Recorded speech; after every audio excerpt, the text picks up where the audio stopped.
Usted está ingresando a la dimensión de la experiencia Tabil.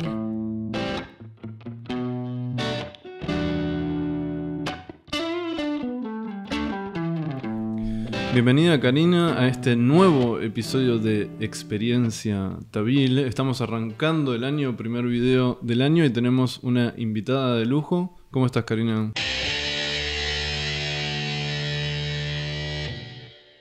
Bien, un gusto, Mati, de estar acá.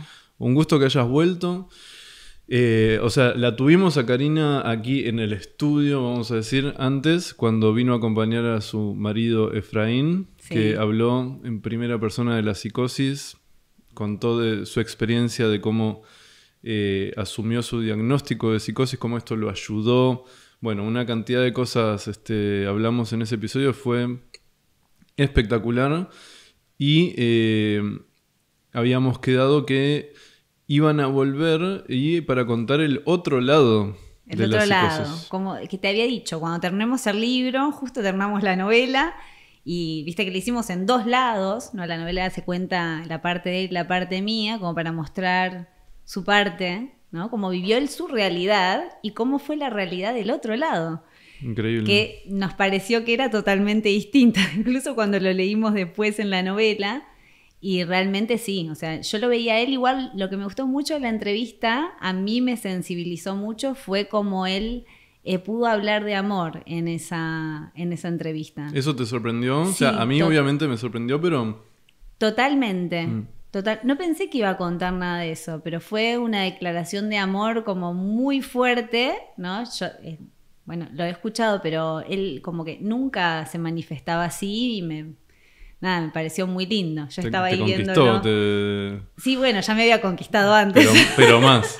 Pero más, sí. Sí, realmente me pareció que no es algo que él no se anima a abrirse así, por lo general. O sea, no era una persona, antes de la medicación, que se abría de esa forma al amor, ¿no? De alguna manera. Y se animó a decir eso, me pareció wow. No, fue muy, muy hermoso todo lo que contó de la historia con vos.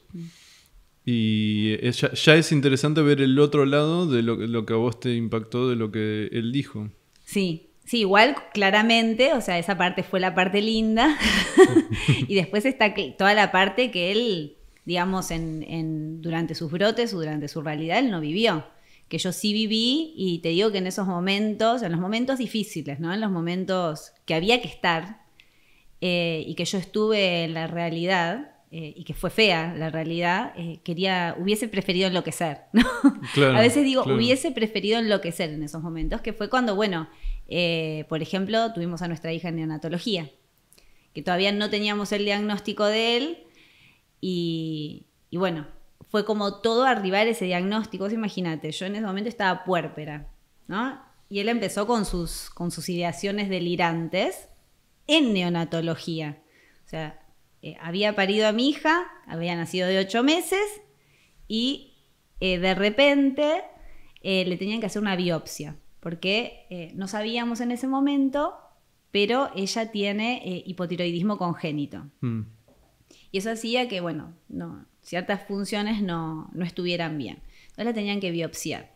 Cuando yo le digo eso, se le arma como un quiebre a él. Entonces la quería sacar del hospital, la quería desconectar. Claro. Quería desconectar y llevársela, y me decía, ¿y por qué no me crees? ¿No ves que todos tienen, y no ves que los sean a los chicos por la leche? Tremendo. Yo, ¿qué me decís? O sea, como, no entendía nada, ¿entendés? Imagínate, yo estaba operada de en una el cesárea. estado, claro, donde querías que recuperarte y nada más, digamos, que... Y él me decía eso, y yo me acuerdo que lo saqué afuera de la clínica ese día, como para bajarlo, porque él miraba a todos como... que lo estaban persiguiendo, que todos estaban en ese plan. Yo no me daba cuenta de todo esto que estaba paranoico, güey. Yo estaba en versión nuestra hija. Estaba ahí en una incubadora. O sea, vos en ese momento no tenías la conciencia de que estaba teniendo un brote. No. Tenía la conciencia que estaba pasando algo raro. Sí. Pero no sabía qué era lo que estaba pasando. Claro. Así como, ¿qué pasa? Y imagínate, además tenés todas las hormonas alteradas. Yo tenía cesárea ahí. No, es una locura. Imposible. Entonces yo logro sacarlo de la clínica y tenemos como una escena afuera en la que él me decía que porque todos estaban en su contra, que porque yo no me ponía de su lado, que estaban a los nenes metiéndoles sedantes en la leche. Me dice, ¿no ves que están todos tranquilitos? Le están metiendo sedantes. Yo, Efra, si les pondrían sedantes le hacen una demanda a la clínica, como toda mi lógica. Claro.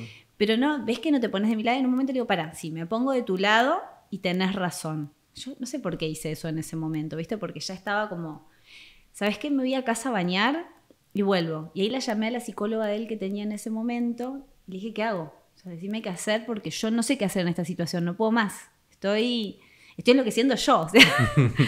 Y me dice, no, déjame que hable con él. Y ahí lo bajó ella después. Fui a la clínica con el teléfono en la mano y le digo, tomá, tu psicóloga. Y ella le habló y ahí bajó y le dijo. Ah, la mierda. ¿Qué Sí. Le dijo que no tome decisiones en ese momento. Que él no podía tomar ninguna decisión, que me dejara a mí tomar las decisiones. ¿Y le dijo por qué no podía tomar decisiones en ese momento? Y no sé, porque habló con él, pero sí le dijo que no decidiera nada. O sea, y entonces él a mí ahí me dijo, mirá, vas a tener que decidir vos. O sea, lo que decidas.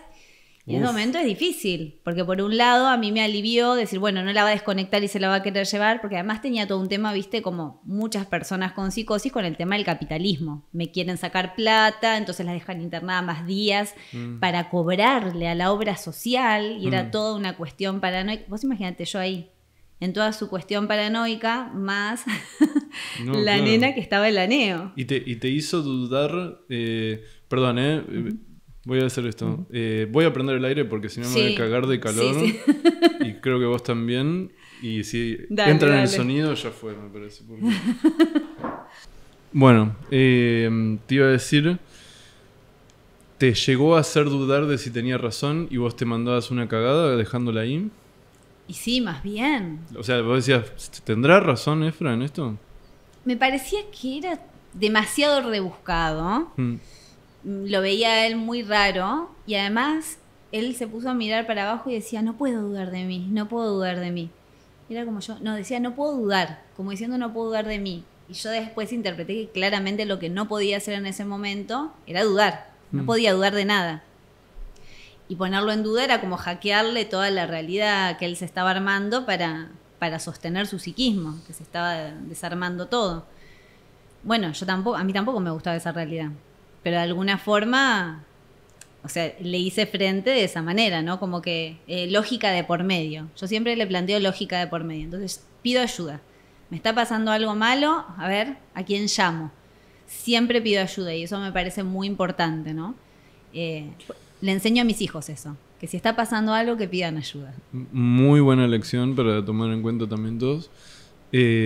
Vos decís, a mí tampoco me gustaba la realidad. ¿Qué realidad? Y la realidad que estábamos viviendo en la neo, porque la verdad es que, bueno, nosotros tuvimos todos nuestros hijos en neo, tenemos 3 hijos y los gemelos fueron también prematuros y mi hija fue prematura, pero no es lo mismo cuando vos llegás por primera vez a neonatología, porque no conoces nada y nadie te explica. O sea, vos lo que te imaginas es, tenés un bebito, te lo dan en los brazos, te acostás, todos te vienen a visitar y te vas a tu casa. Y de repente la realidad no era así. De repente yo entraba a un lugar donde la nena estaba en una incubadora llena de cables, no la podía levantar, no le podía dar la teta, me tenía que extraer leche cada 3 horas. Era una realidad nefasta. O sea, yo estaba ahí parada y decía, quiero irme, quiero salir corriendo ahora mismo de acá. Porque además, imagínate, vos pasas de ser, de no tener hijos, a de repente tener que quedarte ahí. Porque tenés una responsabilidad y una persona que te necesita, ¿no? Y que no te puedes escapar de esa situación. Y ahí es como que te cae la ficha, decís, wow, qué importante este momento. Bueno, y como hacerme cargo y hacerme responsable de todas las cosas que estaban aconteciendo. No tanto de lo que pasaba con él, que yo no me daba cuenta que me estaba haciendo responsable. Pero no podía dejar que desconecte a la nena y se la quisiera llevar. No, claramente no. Y tampoco me daba cuenta del todo que él estaba delirando, porque no... A pesar de que él ya tenía el diagnóstico... No, él no tenía el diagnóstico. ¿No tenía el diagnóstico ahí? No. En la entrevista me parece que dijo que sí. No, él lo tiene muy desordenado a su historia, digamos, tiene desordenada la historia en sí. Él mismo lo dice que la tiene desordenada y que, digamos, le cuesta saber qué vino antes y qué vino después en algunos puntos específicos, que además seguro son puntos clave. Claro, pero creo recordar, porque además vi la entrevista con Efraín hace poco para tenerlo fresco para esta entrevista, que claro, que ahí ya tenía el diagnóstico, pero no. O sea, vos ahora, en tu lado de la psicosis, de esta experiencia, me decís no. En ese momento vos no sabías que él era psicótico. No sabía qué pasaba. O sea, yo estaba totalmente desorientada. Imagínate que te planteen eso así, ¿qué? No, y además, si yo soy madre en ese momento y con todo el estrés y no sé, si estoy sedada yo sí porque me acaban de operar o qué sé yo, confío en mi pareja y digo, bueno, si vos decís que está pasando algo raro, hacemos algo. Raro. Sí. Sí, eso era lo difícil, ¿no? Eso era lo difícil porque yo en ese momento claramente me sentí muy sola, ¿no? Es un momento de como tengo que solucionar. Y además nadie de la familia sabía lo que estaba pasando. Yo sola me enteraba de esto. En ese momento lo sabía yo y la psicóloga de él. Nadie más sabía lo que estaba pasando. Y que tuviste una muy buena intuición de llamar a la psicóloga de él. Sí, no tenía otra cosa para hacer. Porque sabía que la iba a desconectar. O sea, sabía que iba a entrar y lo iba a hacer. O sea, de eso estaba segura. O sea, que lo iba a hacer estaba segura. Entonces dije, bueno, para evitar esto es la única opción que tengo. Y la psicóloga lo llamó ese día, no sé, a las 9 de la noche. O sea, ella también vio que había una gravedad inminente. Intervino y lo hizo. ¿Y qué le habrá dicho para lograr que no lo hagan? Fue muy directiva. Ella me dijo que le dio orientaciones, no lo hagas. O sea, déjala decidir a ella. Y él confió en ella. Y él confió, sí. Y me dijo, y si no me hace caso a mí, llama al papá, que el papá era como el que lo bajaba. Pero bueno, sí fue muy difícil porque además yo también estaba muy asustada. Yo tampoco sabía si las decisiones que estaba tomando eran las correctas. Fue como, estaba muy vapuleada por toda la situación. Yo sabía que eso para mí, iba a tener un costo después. Se llama más tiempo de análisis. No, más tiempo de análisis. Pero sí, porque era una hija prematura, porque la neo es terrible. O sea, para alguien que no conoce si una persona o una mamá, esto se lo recomiendo a todos los psi, te cuentan, porque siempre las mamás cuentan así por arriba, ¿viste? No, bueno, estuvimos en la neo, qué sé yo, y pasan, siguen la historia. Y ahorita es que sí, para. ¿Cuánto tiempo estuviste en la neo? ¿Qué te pasó? ¿Cómo te sentiste? Porque nunca hacen terapia después. Yo, en lo personal, digo, ¿cómo hacen para no hacer terapia? O sea, te tendrían que mandar en la neo a hacer terapia, porque salís traumado de ahí. O sea, suenan todas las alarmas. Todas las alarmas son mortales porque le estás bajando la frecuencia cardíaca, porque está pasando algo que vos no sabés qué, y además nadie te anticipa nada. ¿No te anticipan nada? Nada. O sea, vos llegás ahí y te enterás de todo. O sea, llegás y decís, yo empezaba, ¿qué es esta alarma? ¿Qué es esto? ¿Y qué es este cable? ¿Y a dónde va? Nadie te anticipa, mirá... Puede pasar esto, es normal que suenen estas alarmas. No hay, te enterás todo ahí y mientras vas preguntando. Pero imagínate lo terrorífico que es. Empiezan a sonar alarmas de la incubadora de tu hija. No, yo me muero. Bueno, por eso. O sea, uno piensa, en esos momentos yo pensaba esto, ¿no? Muchas veces dije yo eso, yo me muero. Como cuando alguien me decía, tengo mellizos, y yo decía, yo me muero, y yo les digo ahora, no te morís, te lo juro.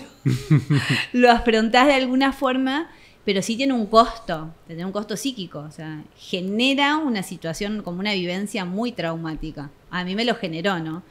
No, y además vos tuviste el extra de esto que estaba pasando con Efra. Que estaba totalmente como fuera de la realidad y además me complicaba la situación en ese momento.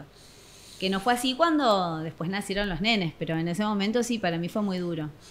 Y esto creo que no lo dijimos en la entrevista con Efraín, pero viste que es conocido que es común que se den brotes en el momento de la paternidad. Sí. Viste, Lacan hace toda su teoría alrededor del nombre del padre, de ese operador psíquico que hay que poner en juego cuando uno se convierte en padre, por ejemplo. Eso es uno de los momentos. Y que eso desencadena muchas veces brotes psicóticos. Sí, yo estoy totalmente de acuerdo que todo lo que desencadena, digamos, brotes psicóticos es todo lo que te genera un nivel de responsabilidad que te cambia la vida. Mirá qué bueno lo que ubicás ahí de la responsabilidad. O sea, que te cambia la vida para siempre. O sea, que esto de que ya no sos la misma persona, ya sea recibirse, ser padre, ya no sos la misma persona. O sea, cambiás. Y es un nivel de responsabilidad que en la psicosis genera o sea, en la neurosis te desestabiliza también. Porque yo, como te dije, yo me quería también, me quería salir corriendo. Dije, no me quiero quedar acá, por Dios, que alguien se quede por mí. Y decís, no, es mi hija, la amo, entonces me quedo. Pero en la psicosis eso no pasa. O sea, ese nivel de responsabilidad es como que no, es intolerable para el psiquismo y ahí es donde se produce el quiebre. Eso es lo que yo vi que sucede. Sí. Y bueno, en mi caso me generaba como un nivel de mucha soledad hasta que llegamos al diagnóstico. Porque imagínate, el diagnóstico de él fue a los 8 meses... ¿De eso? Claro, a los 8 meses de salir de ahí.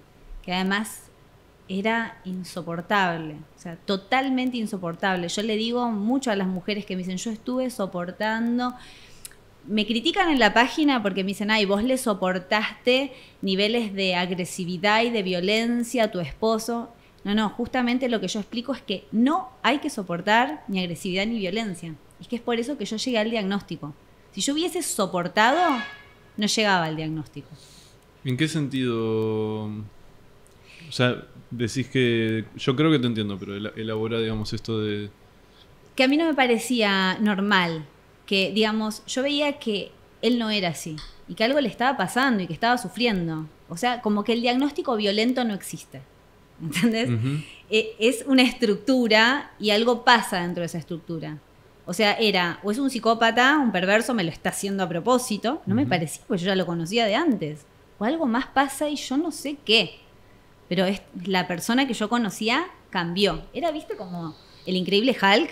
¿Viste? Tipo así, o Dr. Jekyll y Mr. Hyde, que lo muestran re bien cómo cambia la personalidad. Bueno, era así. Un cambio en la personalidad que vos decís, ¿qué le pasó? Totalmente transformado y por ahí pasaban 2 horas, que era... Y venía como si nada. ¿Viste? Mirá vos. Y uno lo que piensa es, este tipo me está tomando el pelo. Me está cargando. Después de decirme todos los insultos que me dijo y todas las cosas terribles que me dijo, ahora viene como si nada hubiese pasado. Bueno, era que venía y me decía perdón, me traía un... No, claro, es el mecanismo de decisión y la negación de tipo psicótica, que es como hacer de cuenta que eso no existió, digamos.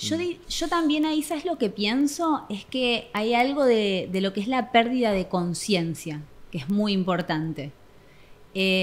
Como que hay una manifestación muy fuerte del inconsciente y la conciencia está para el registro de la memoria, para el registro de lo moral, para el registro de lo ético, y si vos estás en el plano del inconsciente todo eso no está.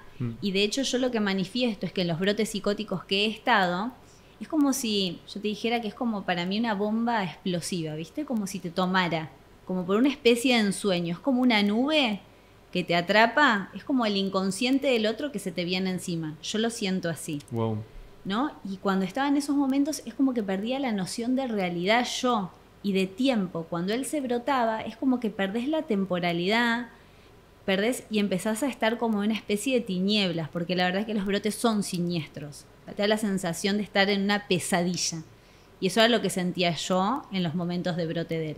Que además él se ponía sumamente agresivo. Yo decía, ¿qué le pasa? ¿No? Como pasó de bien a esto. Esto no puede estar bien de ninguna manera. Y eso obviamente fue lo que a mí me llevó a consultar. Y que a veces me dicen, ¿y cómo hiciste para que vaya? Es que no había opción para mí.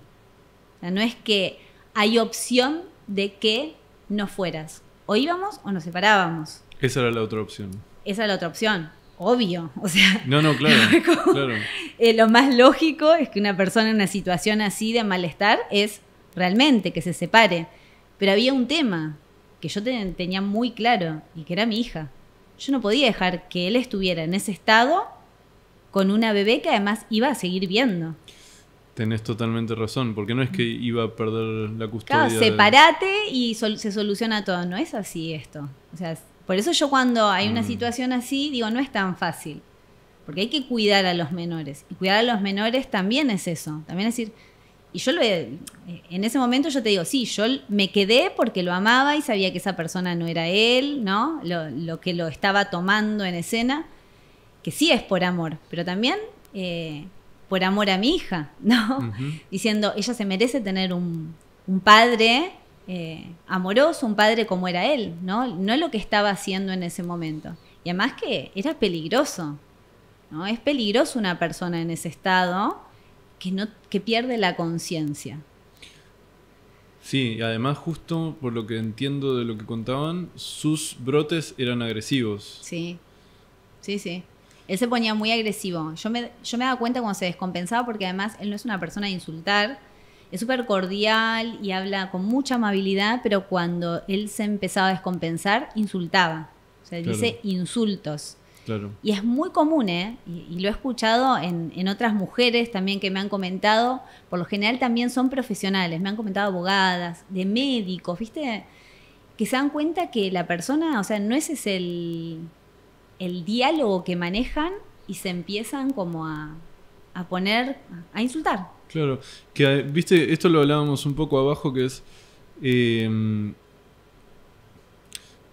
hay como tanta cautela y cuidado con diagnosticar la psicosis o estructuras graves, fronterizas o lo que sea, que uno no se da cuenta, y esto cada vez más me lo enseña la experiencia a medida que voy estudiando y teniendo experiencia clínica y de vida, que muchas cosas que uno da por sentado de la vida cotidiana son signos de Sí, psicosis, de brotes o de... sí, yo creo que la violencia es una de las cosas que tenemos muy naturalizada como es violento. Claro, y que violento puede ser un neurótico que se puso violento. Claro, pero no a ese punto, porque no pierde la conciencia. El neurótico no pierde la conciencia.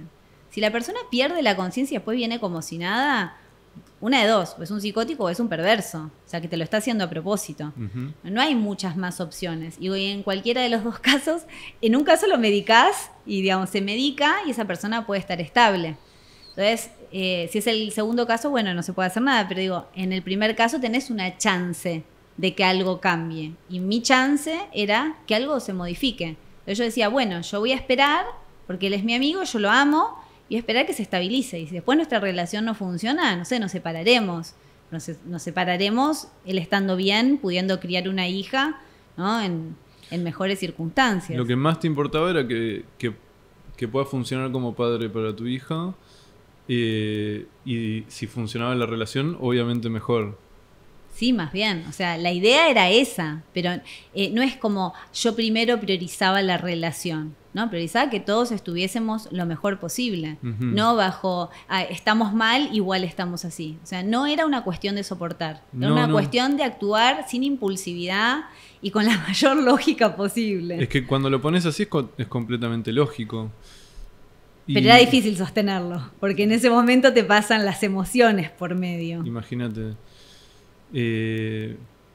Viste que a veces en los momentos, esto es un paréntesis, pero Sí. te quiero hacer otra pregunta. Viste a veces en los momentos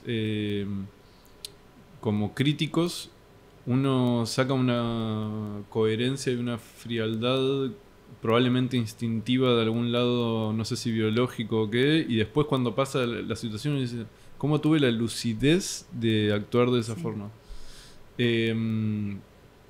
Mismo me pasa jugando al fútbol, que a veces hago una jugada y digo, ¿de dónde vino esa jugada? Cuando juego bien. Sí. Lo que te iba a preguntar es, antes de este brote, Sí. cuando nació tu hija, ¿ya había tenido brotes con vos o ese fue el primero? Ay, es tan difícil determinarlo. Yo pienso que él tuvo brotes antes, porque de hecho antes lo habían robado a él. Lo que pasa es que se lo adjudiqué a la situación traumática del robo. Entonces me parecía que estaba paranoico por una situación traumática de robo. Y yendo para atrás y hablando con la familia, con la mamá y qué sé yo, él ya había tenido otros episodios. O sea, ya venía mal, ya venía descompensado. O sea, en el noviazgo también había estado descompensado, pero en el noviazgo estaba súper enamorada, yo, ¿entendés? Era como, viste que en el momento del enamoramiento estás obnubilado. No o sea, ves el nada. narcisismo se te fue, chau, lo perdiste. No ves nada. Y yo estaba tan enamorada que, o sea, que esas cosas las veía, pero no podía usar la lógica, ¿viste? No. Y en ese momento sí, no estaba enamorada, lo amaba, pero podía usar la lógica. O sea, me daba cuenta que había cosas que estaban pasando que eran raras. Lo que no me pasó en el momento del enamoramiento. Igual sabía que había cosas raras. Porque él me decía cosas que eran muy, muy llamativas. O sea, cómo buscaba. Por ejemplo. Yo muchas cosas no me enteraba. Me enteré después, cuando él ya tuvo diagnóstico y cuando fue medicado. Por ejemplo, eso que me iba a ver si yo estaba o no en el trabajo. Yo no sabía que cerraba el negocio para ir a ver si yo estaba a donde yo le decía que estaba, ¿no? Y yo soy una persona como muy consistente. Si digo que estoy en tal lado, estoy en tal lado. Entonces, claro, él lo que hice es que él me intentaba poner a prueba y siempre le fallaba, ¿viste? Supuesta prueba. Él nombró eso en la vez pasada. Porque claro, yo le decía, estoy acá y estaba ahí. Me voy a hacer tal cosa y me iba a hacer tal cosa. Yo además soy una persona muy, no sé, siempre voy al mismo lugar, al mismo café, me siento en el mismo lugar, ¿viste? Muy fácil de... como en ese punto, no sé, muy consistente, ¿viste? Muy consistente. Y claro, para que perdiera esa consistencia y armar el delirio, lo que sucedió es que, claro, si por ahí con las novias anteriores le daban un espacio para armar ese delirio y que su delirio fuese como, claro, ¿ves? Vos me estás engañando, tiene consistencia, porque hiciste esto y te mandaste un mensaje con tal y entonces ahí el delirio ya está. Pero ¿qué pasaba? Como yo no le daba esas herramientas, el delirio tenía que crecer. Y se hizo más grande y entonces empezó a notar lo delirante. Él empezó, o sea... Yo empecé a notar lo delirante. Vos empezaste a notar. Claro, porque por ejemplo, en el momento en el que a mí me cayó la ficha, que me di cuenta, fue una noche y él me empezó a decir, no, porque vos me estás engañando con el vecino. ¿Te voy a estar engañando con el vecino? Si yo estoy acá todas las noches, si estoy acá todos los días, estoy con la nena, tengo una bebé de 8 meses, te voy a estar engañando con el vecino. ¿Viste? Cuando decís ridículo.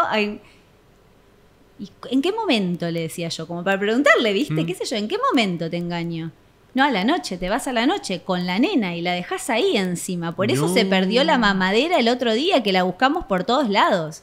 Y él cuando encontró la mamadera la revolvió para el techo porque decía que esa era la mamadera que yo me había llevado. O sea, todo le corroboraba, ¿viste? Que yo me había ido a ver con el vecino. Y después le digo, pero si yo a la noche duermo acá, al lado tuyo, ¿en qué momento? Me pone sedantes en el agua. Ah, volvió el tema de los sedantes. Me pone sedantes en el agua, así yo me duermo. Y ahí me hizo la ficha. ¿Cuando dijo lo de los sedantes? Sí. Y además pasó algo que a mí me llamó mucho la atención y que eso tiene que ver también con el amor, ¿no? Y cómo se da el amor en la psicosis y en la neurosis de distinto por ahí. Que es que yo ese día lo veía mal porque además él no había comido y yo le pedía que él fuera a tomar jugo, que fuera a comer algo. Y él no quería. Yo le decía, pero te lo estoy pidiendo, por favor. Comé, te lo pido, por favor, hacelo por mí, aunque sea. Y él no podía hacer eso. Él pensaba en ese momento, obviamente, que yo le había puesto algo. Que vos querías que coma. Claro, porque lo estaba sedando. Claro, porque le estaba poniendo alguna cosa para irme con el vecino. ¿Entendés? Sí. Y yo le decía, bueno, es como un acto de amor. Te estoy pidiendo que hagas esto, hacelo. Digamos, si en un acto de amor tu pareja te pide algo, anda a tomar jugo, ¿vos qué vas a hacer? ¿Qué te cuesta ir a tomar un vaso de jugo? Además Nada. es rico. Claro, además es rico. ¿Entendés? Y ahí es como que me cayó la ficha. ¿Viste? Es como que me empezaron a resonar un par de frases. ¿Viste? No sé, es como que yo hago las conexiones así, con la teoría, de repente me aparece. Sí, no, a mí también. Sí. Es como que me pasó por la frase, por la cabeza la frase de el psicótico ama el delirio como a sí mismo, ¿no? Era como algo que no podía ceder por amor, por nada. Y la otra fue, en la psicosis el amor es un amor muerto. Esa no me la acordaba. Sí. ¿De quién es? De Lacan. ¿De Lacan? Sí, sí. Y bueno, que en realidad tiene otra explicación, ¿no? Que me parece que se vio mejor en el capítulo que hizo él, porque lo que yo entiendo de esa frase es que el otro termina siendo como una especie de ideal, ¿viste? Como que queda en el lugar de un ideal. Bueno, y eso es un poco lo que él manifestaba en el otro episodio. Es verdad. Pero es muy interesante, digamos, pensarlo. Yo a veces desde la teoría, ¿viste? Lo pienso. Pero de la teoría me corre lo otro, que es las cuestiones del amor, ¿no? Que es, bueno, no es todo explicable. O sea, yo no puedo explicar realmente por qué me enamoré de él, ¿no? O sea, se puede explicar, qué sé yo, desde la teoría, pero hay algo que nos une que es como, es inexplicable, ¿no? Y yo creo que en eso está el amor y en eso está el psicoanálisis y en eso está un poco de la magia, ¿no? tengo un poco eso de Disney.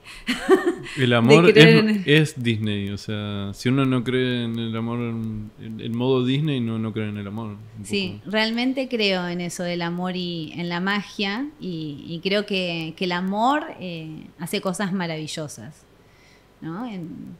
En cuanto a lo que nos genera a las personas. Pero bueno, es muy difícil sostener en esas situaciones. Porque el amor de pareja, lo que tiene de distinto por ahí el amor a los hijos, es que tiene condiciones. Y el amor real, ¿no? Lo que vendría a ser el concepto de amor, es un amor incondicional. El amor de pareja tiene condiciones. Qué buena pregunta. Ahí entramos en un debate con respecto al amor que es interesantísimo. Claro, o sea, vos decís el amor en el mundo de las ideas. Sí, en el mundo de las ideas el amor, como el amor perfecto, es incondicional. O sea, el amor real, el amor de verdad tendría que ser un amor incondicional. Por eso la gente dice que la única persona que ama es a sus hijos realmente. Porque siente ese amor incondicional. Sabe que va a amar a esa persona bajo cualquier circunstancia. Como yo no tengo hijos, o sea, claro, me falta esa experiencia. ¿Es así? ¿Es incondicional? Es incondicional. Ninguna cosa que pase va a hacer que dejes de amar a tu hijo. Pero sí hay cosas que pasan que hacen que las personas dejen de amar a sus parejas. Lo que pasa es que a mí me pasaba algo muy particular con él, que es que yo lo podía dejar de querer como pareja, pero yo no lo iba a dejar de amar como persona. No lo iba a dejar de amar como amigo. Porque no puedes dejar de amar a una persona porque sí. Se te puede defraudar como pareja, pero no la vas a dejar de querer, ¿no? Eso siento yo, de amar. O sea, como que el amor tiene esa fuerza. Es muy interesante como tanto vos como él destacan mucho el tema de amigos, ¿viste? Y ahí como si en amigo estuviese un gran...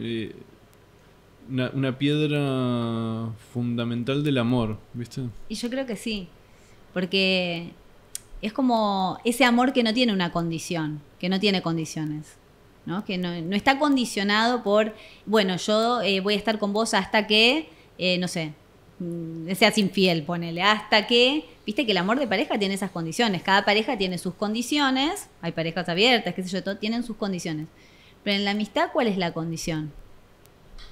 Es más libre en ese sentido. Es más libre en ese sentido. Claro, es que en la amistad uno, vamos a decir, compromete menos de su vida con el otro en el sentido de un proyecto juntos. Como que ponerle en la amistad, no sé, vos tenés tu trabajo y tenés tu casa y tenés tú, como muy separado, independientemente. Sí.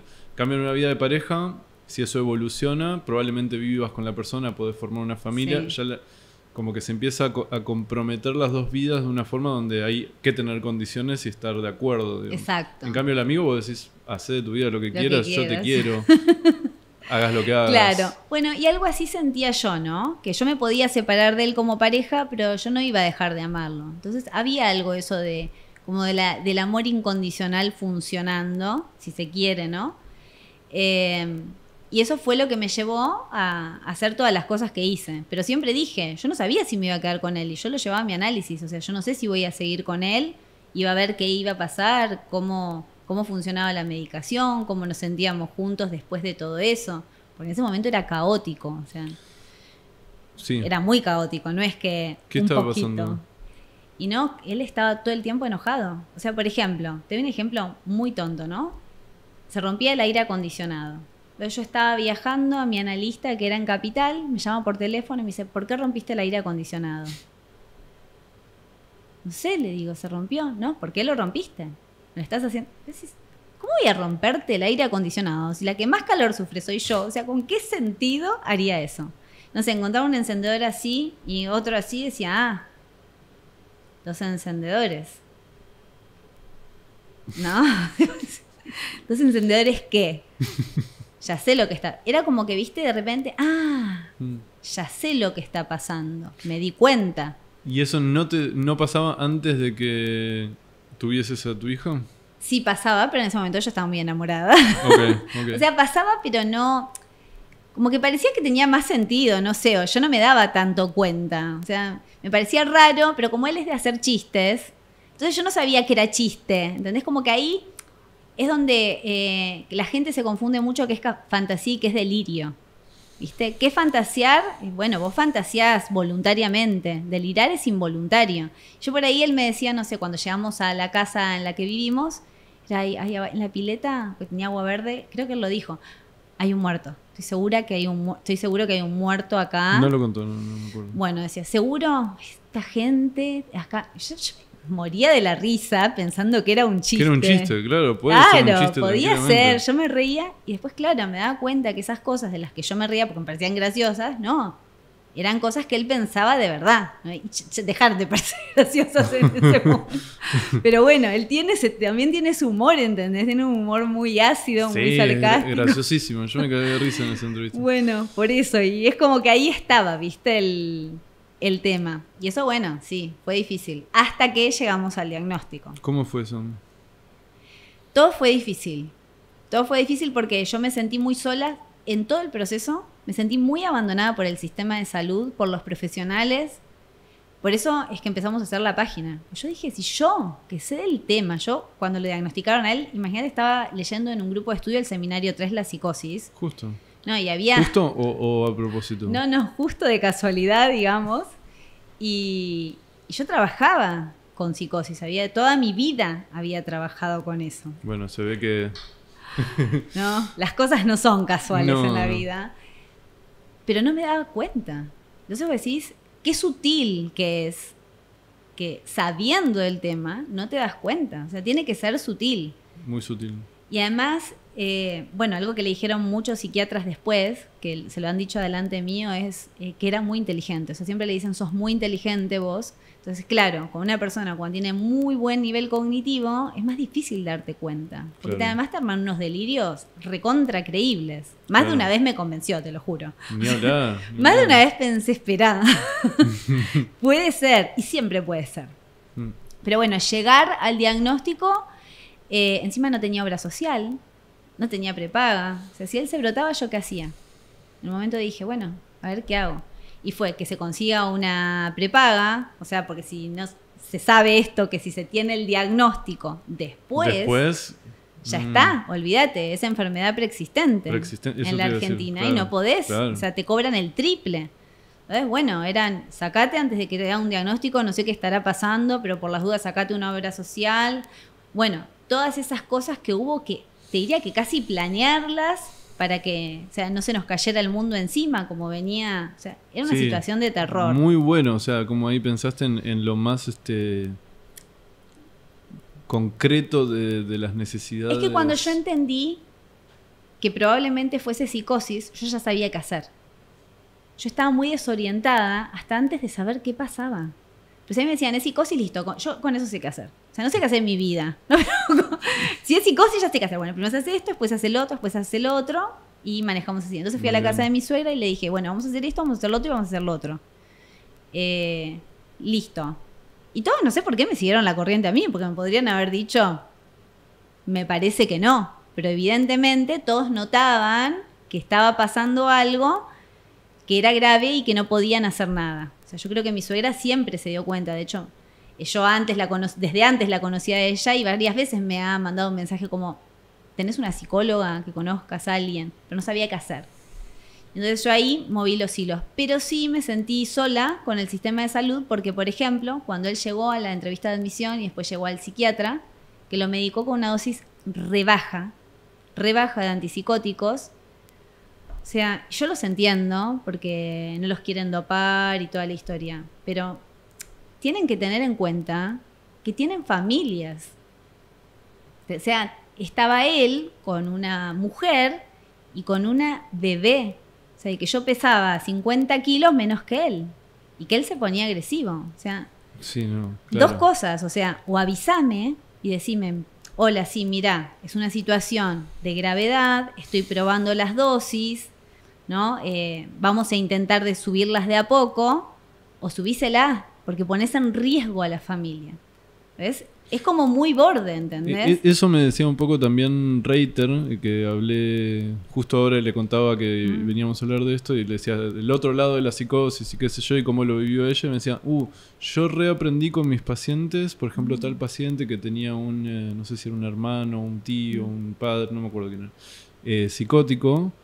cómo sufría la dificultad para internar a su pariente, porque decía, bueno, re bien como no sacarle derechos tan rápido a la gente, pero la familia después tiene una carga muy zarpada Claro, en porque algunos vos casos. imagínate, o sea, lo que sucede es que en teoría todo funciona perfecto y la ley de salud mental también está muy bien pensada para no quitarle derechos a una persona psicótica, ¿no? Está bien.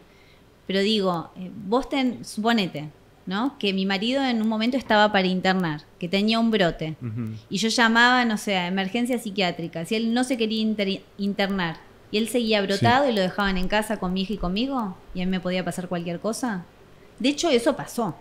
O sea, de hecho eso pasó. O sea, yo he llamado a emergencias psiquiátricas, que la psiquiatra de lejos, te juro, Mati, de la de emergencias psiquiátricas de lejos, le digo, tiene diagnóstico de trastorno esquizoafectivo, había tomado, le digo, tomó de lejos.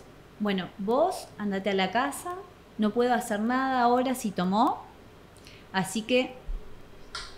¿En serio? Sí, te lo juro. O sea, era como, me están cargando. Teníamos también una terapeuta de pareja que no funcionó. Y él, creo que lo contó en la terapia de pareja, se pone a gritar. Yo le decía a la terapeuta, hacía tiempo, le decía, está descompensado. Le mandaba mensajes al psicólogo y le decía, está descompensado. Yo me daba cuenta que estaba descompensado porque hacía cosas que para mí eran evidentes cuando él se descompensa. Se ponía a tomar alcohol, cosas de descompensación. Se ponía más iracundo, respondía mal, o sea, tiene como, cada persona tiene sus clics para darte cuenta de que se está descompensando, que eso es lo que se le enseña a las familias en lo que es el área de psicoeducación. Le enseñas que vea y que preste atención qué cosas, como en retrospectiva, pues siempre se brotan una vez o dos. En ese caso particular... ¿Qué era? O sea, ¿qué cosas eran las que yo notaba? Entonces yo le decía al psicólogo, se está descompensando, ¿viste? Como si nada. Y la llamaba a la psicóloga de pareja. ¿Qué hago? O sea, se está descompensando, está por brotarse ya. ¿Qué hago? No, está enojado. Me decían, está enojado. Vos imaginate a tal punto de que él en una sesión a la psicóloga que nos atendía en pareja le dijo, usted hizo mal en no escucharla a Karina. Porque si a mí se me saltaba la térmica y yo la lastimaba, ella le había avisado. ¿No? Tremendo. O sea, que él se lo tuviese que decir, me pareció como... Obviamente ahí terminó la terapia, porque fue como, esto no está funcionando. No estaba funcionando. Pero como vos decís, no es que te pasó con esa terapeuta. O sea, es como una especie de falla... falla sistemática de la salud mental. Sí. Del sistema que trata la salud mental. Yo trabajando en salud mental también pensé que funcionaba mejor. O sea, que la atención era mejor, que había mejores intervenciones. Pero no, la cantidad de profesionales que pueden atender bien a pacientes psicóticos y actuar acorde a la gravedad de la situación son poquísimos. Y que se animan además a intervenir. Porque esto de no retroceder ante la psicosis, que dice Lacan, no es una pavada. Es lo más importante. Retroceden siempre los terapeutas ante la psicosis. Enseguida es el paciente. No, el paciente no quiere. El paciente no tiene conciencia de enfermedad, entonces yo no puedo hacer nada. ¿Vos decís, en serio? Esa responsabilidad se toma sobre un paciente. Eso es retroceder ante la psicosis. Yo creo que, no sé si eso es propio del psicoanálisis o también otras escuelas terapéuticas lo tienen, pero viste que en el psicoanálisis se le inculca tanto miedo a los terapeutas de intervenir. De brotar al paciente, por ejemplo, decís de vos. Mil cosas, de intervenir, o sea, de hablar, por ejemplo. Sí. O sea, en una rama, sobre todo lacaniana del psicoanálisis, se le inculca mucho miedo al terapeuta hasta hablar, a sobreinterpretar, ¿viste? Por miedo a la sugestión y qué sé yo. Después, mucho miedo a diagnosticar, a fijar al sujeto en un significante, ¿viste? Como limitarlo,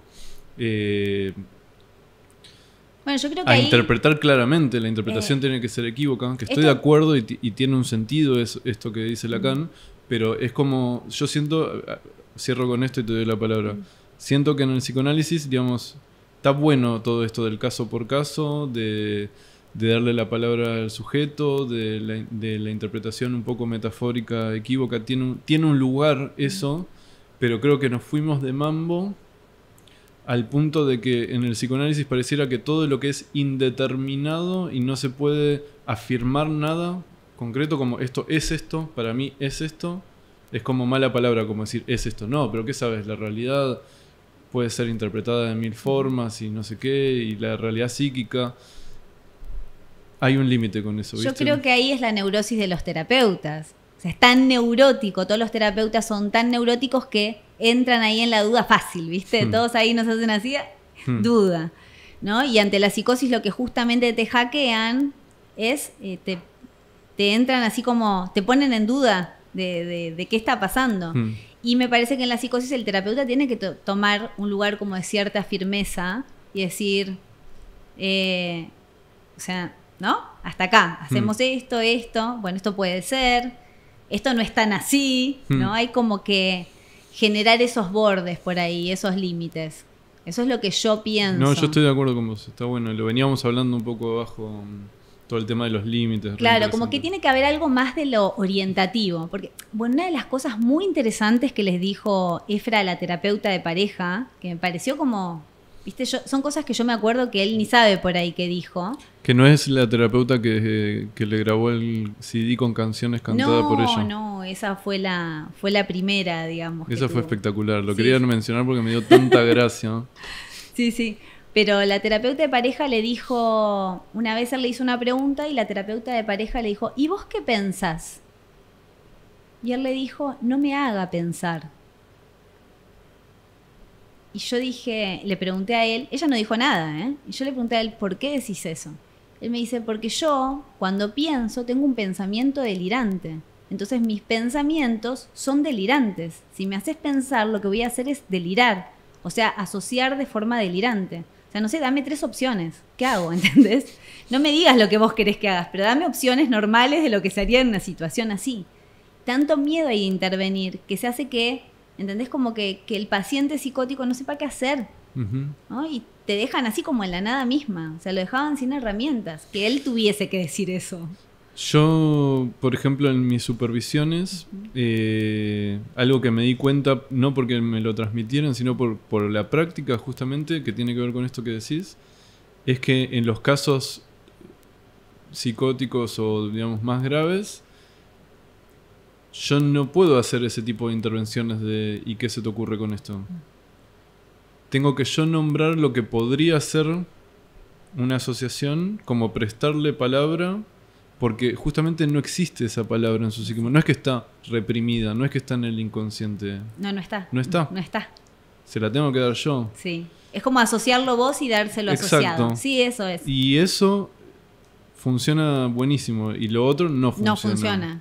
No funciona, y me parece que se interviene más de esa forma, ¿no? De la forma esta de, ¿y vos qué pensás? No, ¿entendés? Lo tirás lejos con eso, y por eso fue tan difícil el camino, y cada vez que hacían eso, era terrible para mí, porque no solamente es que no haces nada, sino que generás más malestar. Le das más lugar a que él dijera, por ejemplo, no, claro, yo estoy así porque estoy enojado con vos, y yo también dudaba de que no se estaba descompensando y que en realidad estaba enojado conmigo, pues también podía ser, ¿no? Porque además los delirios generalmente eran hacia mí. Entonces también podía ser que él, como cualquier pareja, se hubiese enojado conmigo porque sí. Y me hacía dudar. Entonces no funcionaba, o sea, no estaba funcionando. Y ahí en la búsqueda del diagnóstico, bueno, el psiquiatra lo medicó en ese momento, no le dio un diagnóstico. Pasó una semana, él se volvió a brotar. Ahí llamé a emergencias médicas porque me dijo, no sé si puedo decir esto, pero me amenazó de muerte. O sea, me avisó por mensajes. Me dice, ahora voy a ir y te voy a encontrar. Sé que estás con él. Yo estaba con la nena, dándole la mamadera. Sé que estás con él y te voy a encontrar. Y los voy a matar a los dos, me dijo. Así. Yo ya sabía que estaba pasando eso porque ya estaba tomando la 0,25 de risperidona, que para el caso que te estoy contando era como que te dé un mejor alito con 40 grados de fiebre. Y yo no esperé a mostrarle que esto puede pasarle a muchas mujeres y que eso es lo peligroso. Las mujeres que no saben de este tema se quedan ahí para demostrarle, ¿entendés? Te voy a demostrar que yo estoy acá sola con la bebé. No. Lógico, podría ser un pensamiento lógico. Es el pensamiento que surge y por eso pasan tantas tragedias desde mi punto de vista. Que es en realidad, no, ya te vas de ahí. O sea, la agarré a mi hija, la metí en el auto, salí con la mamadera y las cosas que tenía, me fui a lo de mi mamá, llamé a los padres de él y le dije que vaya el padre, yo voy a llamar a emergencias psiquiátricas, llamé a emergencias psiquiátricas, yo temblando. Imagínate, pues, ¿entendés? Estaba desquiciado. Y emergencias psiquiátricas tardó en llegar hasta que le dije que estaba en riesgo de vida, que era riesgo de vida para él y para otros, y ahí llegaron rápido. ¿Viste? Riesgo de vida dije y ¡plá! Llegaron. Bien. Y lo atendieron. Cuando él lo atendió, el psiquiatra ya estaba más calmado y le dice, mirá, vos me ves así, o sea, vos me ves así, pero yo hace un rato estaba a punto de hacer una calamidad. Y ahí es cuando el psiquiatra le decía, mirá, la verdad es que no puedo creer lo que me estás diciendo, y ahí le puso más medicación y me avisó a mí que yo en ese momento no estaba, estuvo todo el padre, ¿no? Con él. Sí. Y me avisa a mí, me dice que me llaman por teléfono de la prepaga y me dicen que lo lleve después, que vayamos al psiquiatra de él de cabecera. Yo imagínate, tipo, los quería matar a todos. ¿Por qué tenía que pasar esa situación? ¿Por qué? Si él ya había ido al psiquiatra. ¿Por qué me estaban haciendo? Qué desesperación. Desesperación. O sea, no sabía qué hacer. Imagínate si yo no sabía qué hacer. Yo sabía qué hacer, pero ¿y si no sabía?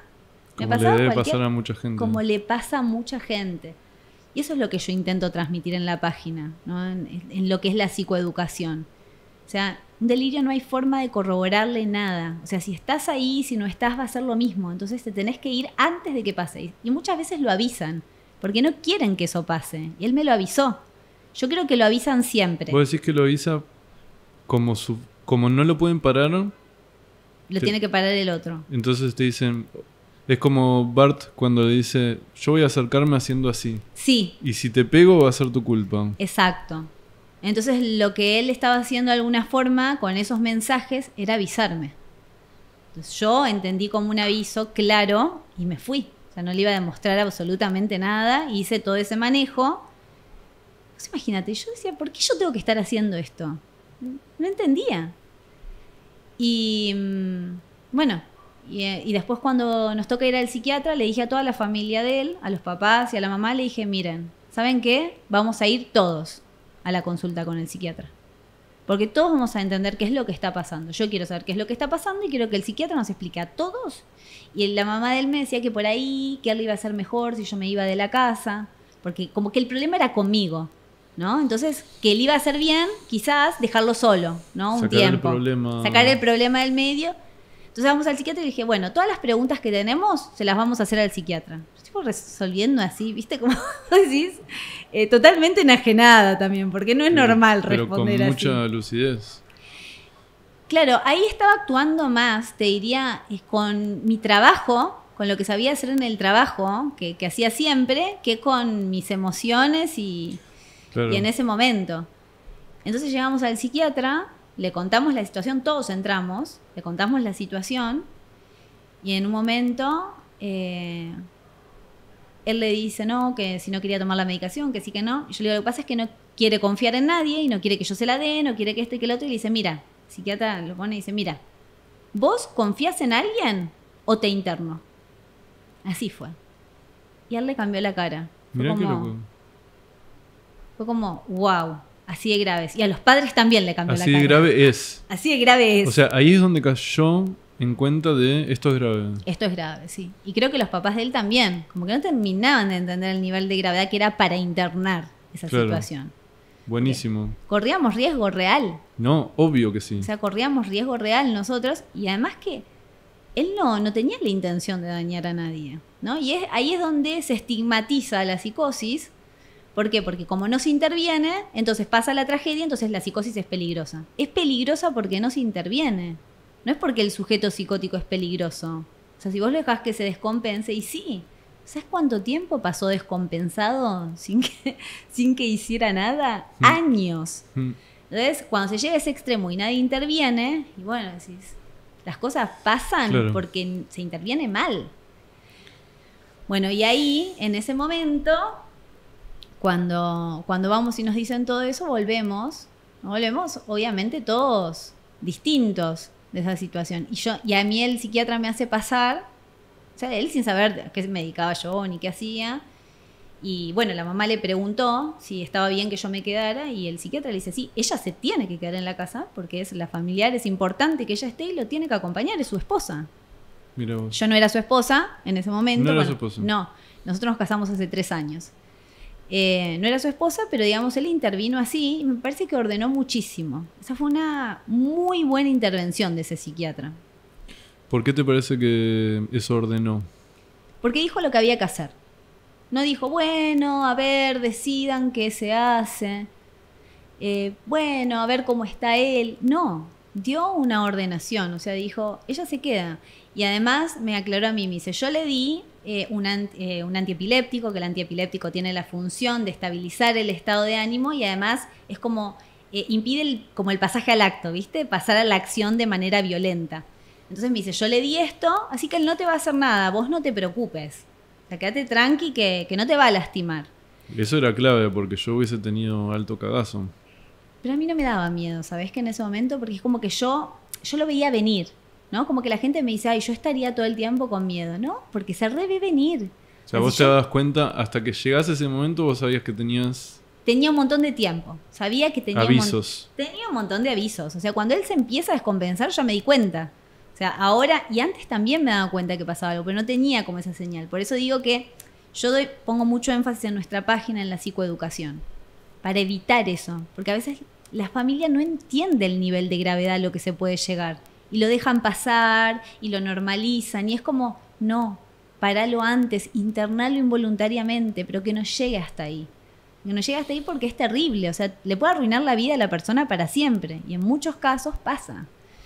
Entonces, qué peligroso que es normalizar cosas. Muy, muy peligroso. Por eso digo que ahí que los analistas empiecen a dudar, arruinan ese momento. O sea, porque es un momento en el que tenés que intervenir. Lo tenés que decir, es la vida o la muerte, ¿entendés? Es grave. Perdón que te interrumpo porque capaz es más importante lo que ibas a decir, No. pero hay algo que yo venía pensando estos últimos tiempos, viste, que cada tanto se me viene, sobre todo cuando hablo con amigos,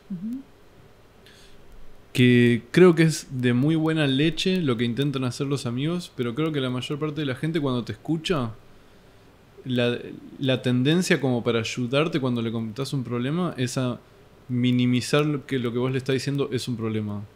Sí. No sé por qué es. Yo supongo que debe ser porque la persona quiere no angustiarte y piensa que, como diciendo, bueno, pero eso, tal cosa, tal otra, y como que te lo relativizan, lo minimizan, lo normalizan. Entonces, en el momento te baja un toque la angustia, sí, pero no ayuda verdaderamente. No ayuda. O sea, y yo me doy cuenta que yo como analista, al contrario, en la mayor parte de los casos, ¿no? Obviamente, no en todos, como que valido que lo que está diciendo es importante, sí, es un problema, y hasta a veces cosas que capaz no se da cuenta que es un problema.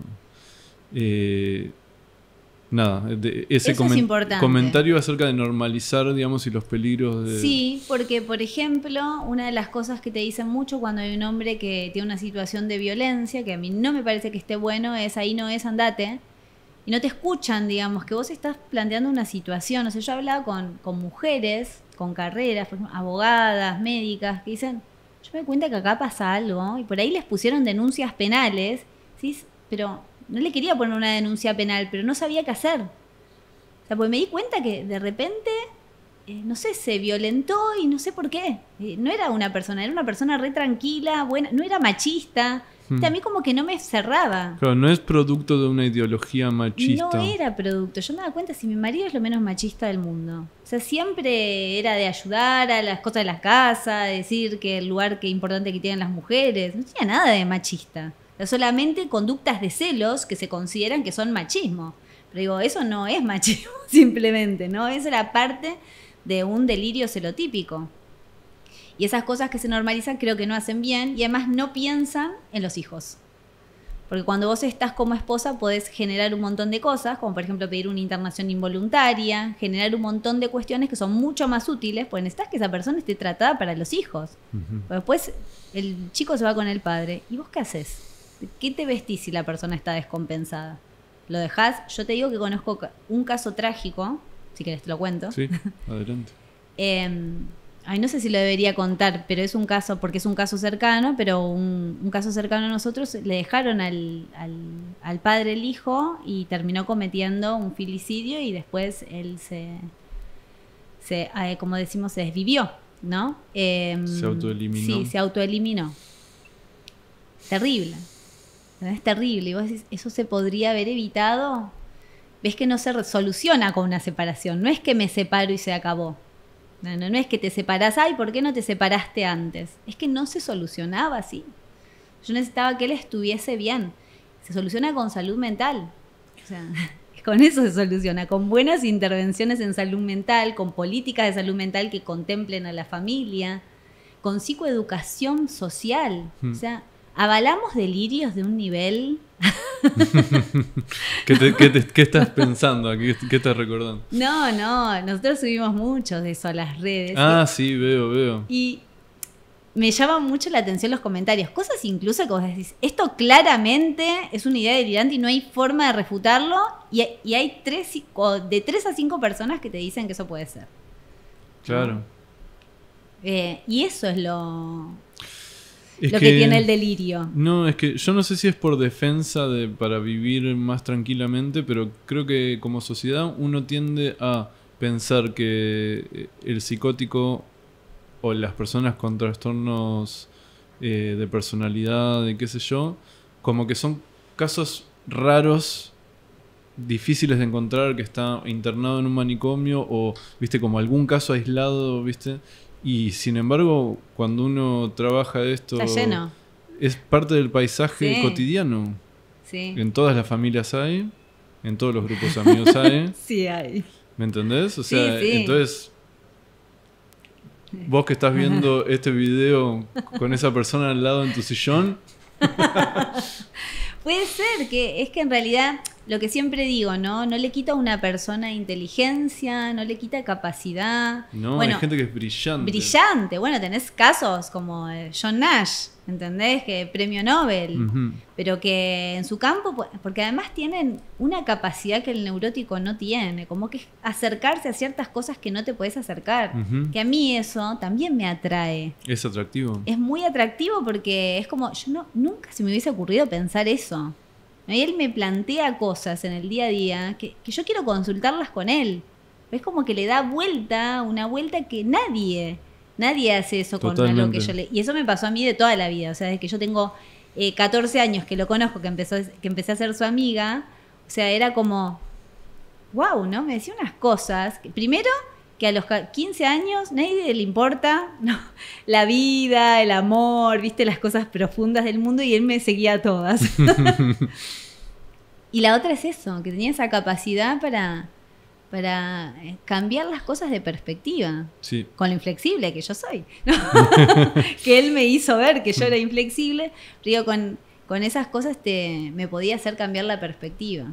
Me parece que eso sí es una característica muy, muy interesante, y por eso me parece que la psicosis sí tiene sus cosas muy interesantes, muchos artistas. Muchísimos. Bueno, yo indagando mucho sobre el tema del amor y la psicosis, no es que no lo he hecho, lo indagué muchas veces. Tenés como 2 casos, te diría emblemáticos, que son el Gala Dalí y el Joyce y Marta, ¿no? Creo que se llamaba. No, la verdad no sé mucho de la vida de Joyce.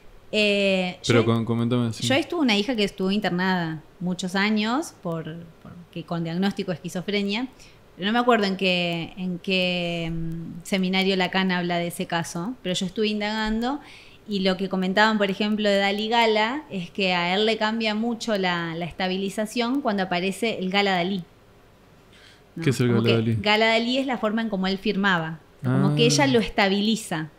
Wow, mira, y desde el nombre. Desde el nombre. Que Lacan justo le da mucha bola a eso de hacerse claro. un nombre como nudo, de anudar los registros. Y yo lo pensaba, porque yo también, digamos, dentro de lo que me pasa, teorizo. O sea, lo que queda por fuera de la teorización es el amor para mí, ¿no? Porque eso es lo inexplicable. Pero lo que queda dentro de la teorización también, para nosotros apareció los 2 lados psicosis, ¿no?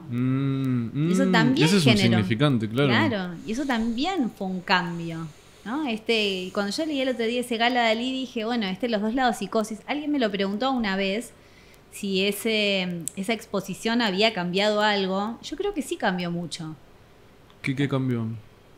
Muchas cosas, porque creo que yo veía en él algo muy, muy particular, que es que yo sentía que él no le podía mostrar al mundo, o sea, no podía mostrarse con los otros lo que yo veía de él.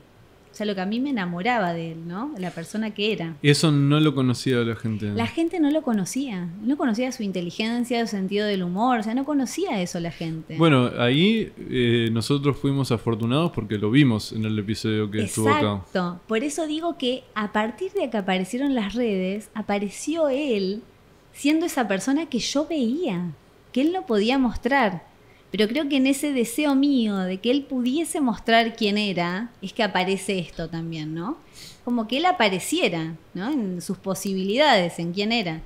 Pero creo que ahí está el deseo, ¿no? El deseo de que él estuviese bien también. Y con eso aparecieron las redes. La verdad es que la gente reaccionó muy bien, porque además él es muy consciente, ¿no? De lo que le pasa. Eso es increíble. Sí. No, digamos, el caso de ustedes, vamos a decirlo en esos términos, que capaz no es lo más lindo, pero es muy particular, porque él, como dijiste, es muy inteligente. Es consciente de lo que le pasa, que se discute de si es posible o no. Además, tiene la capacidad de pensarse y como compartir su mundo interno para que sepamos cómo lo vive él, su experiencia psicótica, que es súper valioso. Él me explicó la psicosis a mí, básicamente. Y además vos, que estudiás esto, que trabajás de esto, también lo ayudás a poder pensar, compartir, ¿viste? Y se arma un discurso muy interesante. Es que creo que eso se arma entre los dos, ¿viste? Entre él y yo se arma eso. Y él siempre me dice, cuando hay entrevistas, me dicen, pero que nos llamen a los dos, porque lo que se arma entre los dos. O sea, todavía con no las lo hicimos. Claro. Dice, con las preguntas que vos... Claro, porque yo le hago preguntas. Me dice, con esas preguntas que vos me haces, es que yo logro armar ese discurso, ¿no? Y de ahí saca las preguntas y de ahí saca las ideas. Yo no sé si es así realmente o no. Yo me doy cuenta que cuando hablamos se arman esas cosas, lo noté toda la vida, ¿no? Hablando con él que se arma algo interesante, y por eso me parecía que era importante compartirlo. Y también compartir otra visión. La próxima vienen los dos, entonces. Sí. Bueno, algo de conciencia de enfermedad que quiero decirte, porque vos dijiste, y mucha gente me ha dicho, no, pero si tiene conciencia de enfermedad, entonces no es psicótico. A ver, él es consciente mientras tiene conciencia.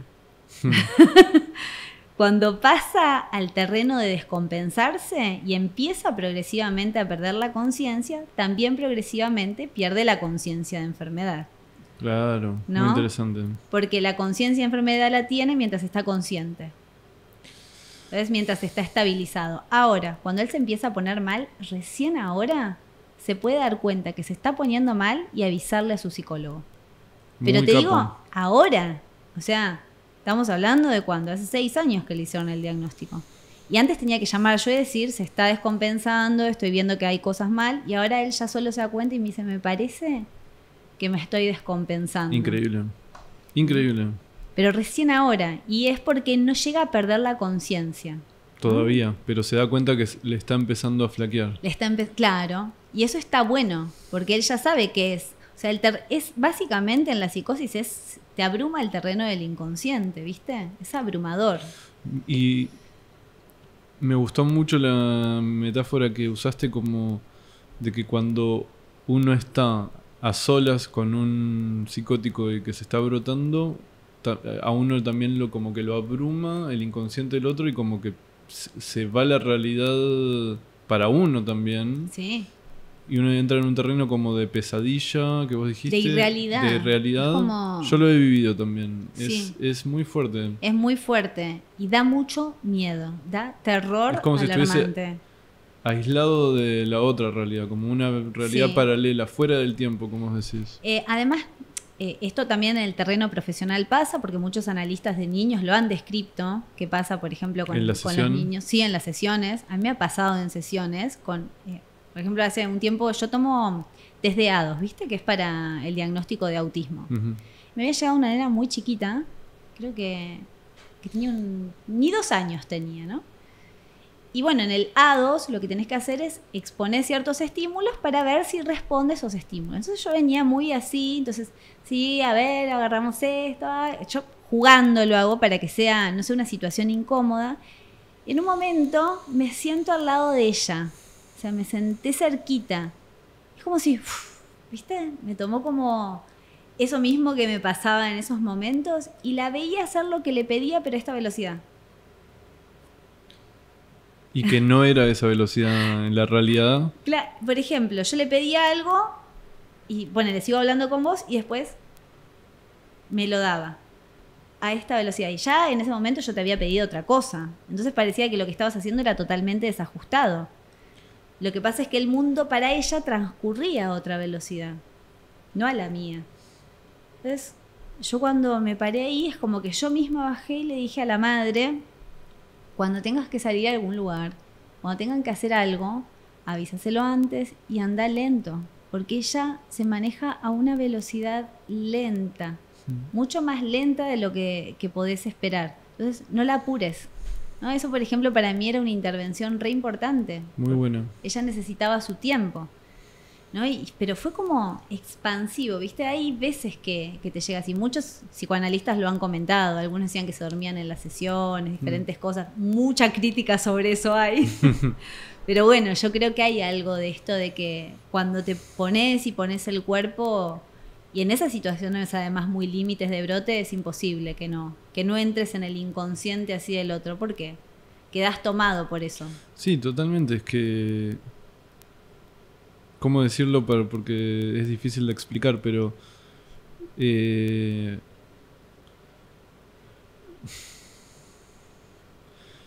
Nuestra realidad está constituida por el pingueo que hacemos constantemente de las subjetividades que nos rodean. Sí. Y cuando entramos con una subjetividad que tiene otro armado simbólico, otro armado psíquico, otra interpretación de la realidad, impacta en nuestra realidad. Totalmente. Y yo creo que eso es, por ejemplo, la causa de los fenómenos como la identificación proyectiva que hablaba Melanie Klein, de que de repente algo que el otro está como reprimiendo y te lo proyecta, vos te lo incorporás y actuás como eso que te está... Porque la realidad, ¿viste? Se empieza a mezclar. Se empieza a mezclar. Sí, fenómenos pasa. contratransferenciales muy fuertes.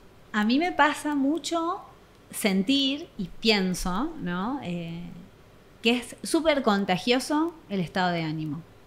O sea, en una persona que tiene diagnóstico, y yo soy muy tajante con estas cosas, no sé, porque tengo ese modo, pero los trastornos del estado de ánimo no salen de ningún lugar. O sea, es algo que una persona siente, y vos cuando una persona está deprimida parece que te invade. Eso es tremendo, se siente. Es contagioso, o sea, es terriblemente, es como que te aplaca, se siente en el aire la tensión. Y los chicos, cuando son niños, más sienten eso. Imagínate. Es cuando uno dice, ay no, trastorno, ¿de dónde aparece? Es químico. Claro, sí. Alguna cosa es haciéndolo. química. No, y debe haber algunas causas. Bueno, viste que químicas. Yo estoy en la universidad, estoy adjunta en una materia que se llama neurociencias. Ajá. Y las neurociencias dicen que el entorno modela justamente la química. De hecho, corroboraron, por ejemplo, que la amígdala del cerebro, que es lo que genera sensación de miedo, o sea que si te extirpan la amígdala no puedes reconocer el miedo en otras personas ni sentir miedo. Mirá vos. En los niños que sufren maltrato no se termina de desarrollar. Entonces, ¿por qué? Y claro, porque si cada cosa que te pasa te tenés que asustar, vivís en un estado de terror constante. Entonces tenés que poder no desarrollar bien esa sensación de miedo. Como si el cuerpo dijera, che, mejor esto no lo desarrollamos porque la vamos a pasar como el orto. Claro. Más fácil que Es no se desarrolle. supervivencia, es supervivencia. Imagínate que todos venimos, siempre digo para mí la importancia de la guerra, de los contextos de guerra. La hipervigilancia, todo eso que se arma en el cerebro, tiene que ver con el contexto también social. O sea, si hay una guerra y vos te asustás por cada bomba que hay, no podés vivir. Entonces, el organismo se tiene que adaptar. O sea, básicamente es como la ley de la evolución, ¿viste? Total. Darwin. Sí. O sea, te adaptás al ambiente. Entonces, el cerebro también empieza a desarrollar mecanismos. La pregunta es, ¿cuántas generaciones atrás pasaron de eso y vienen trayendo todos esos mecanismos que se vienen modificando, obviamente a nivel cerebral y traspasándose por medio de la palabra. Muy interesante.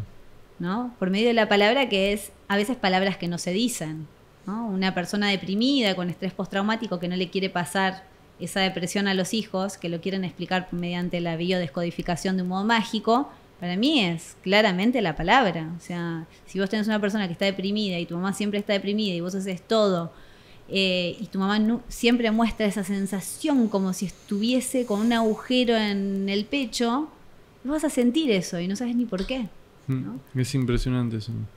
Eso es lo que creo yo, ¿no? Yo coincido.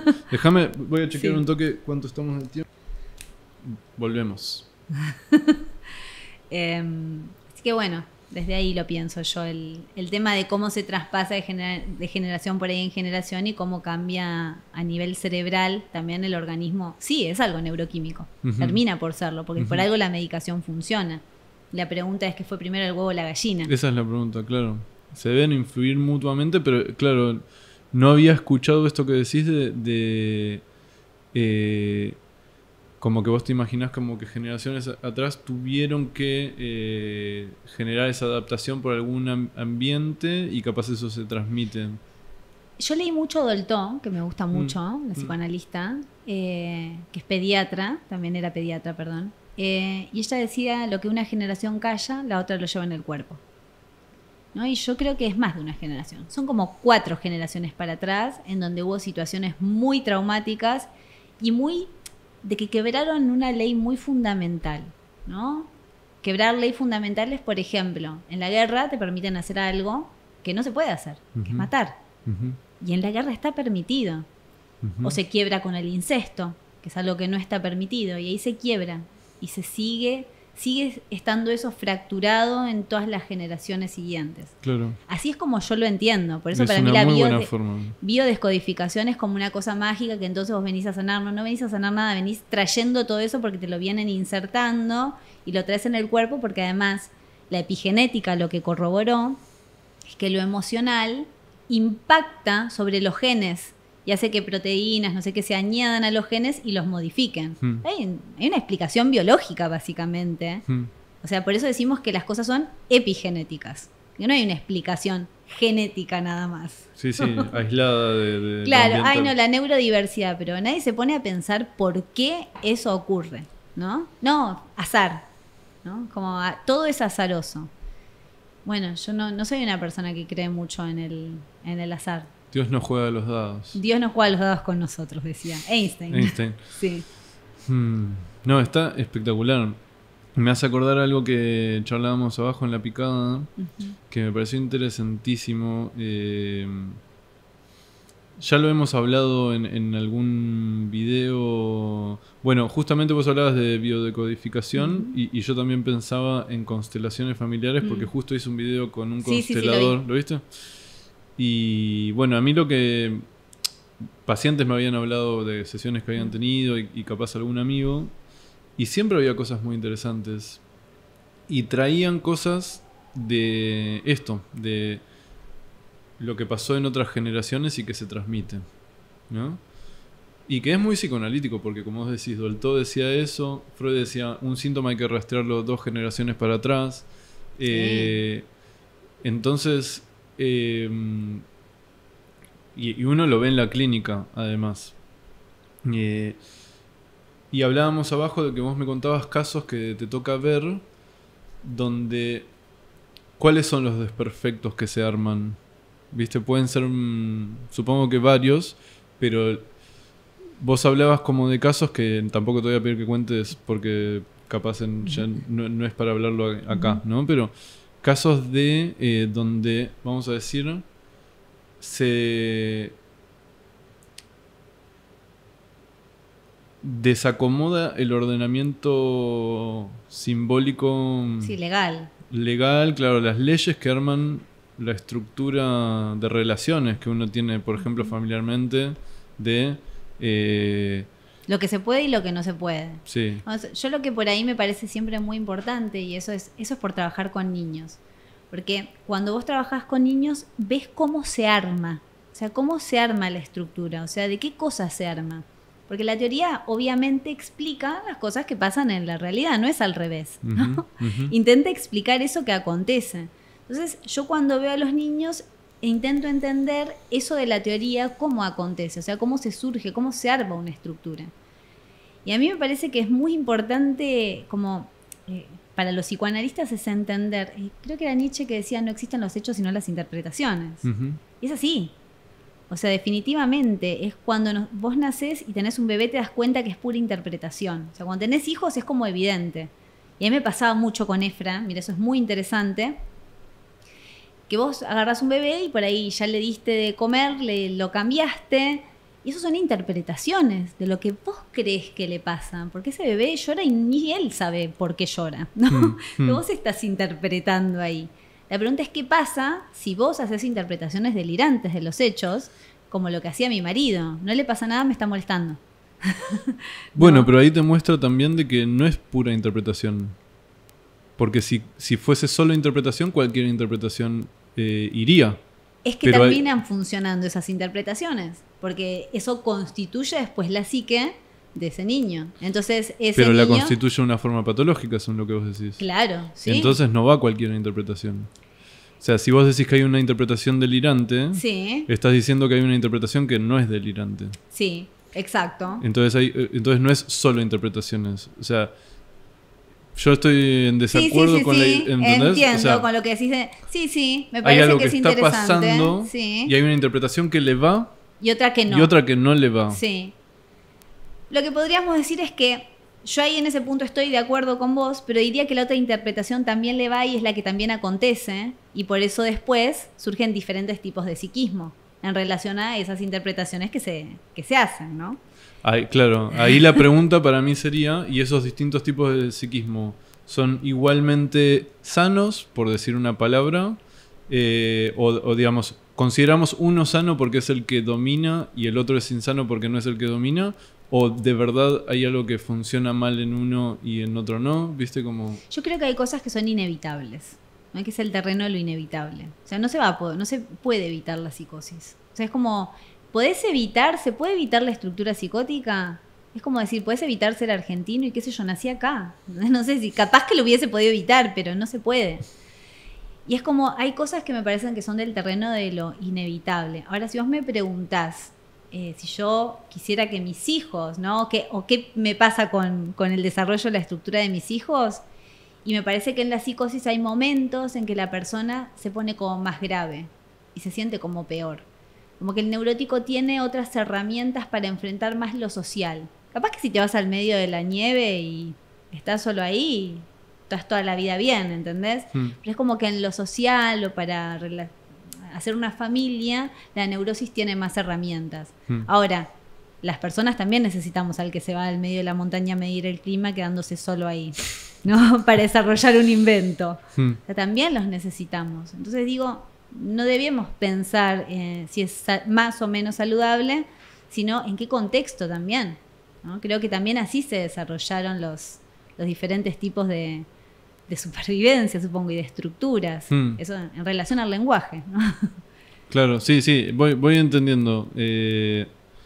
Y perdón que te interrumpí, ¿no? Digamos, pero bueno, estabas hablando de esto, de cómo veías que con los niños es toda interpretación, que estoy de acuerdo con eso, porque claro, o sea, lo que va pasando además de los cuidados biológicos que le ofreces es un armado simbólico.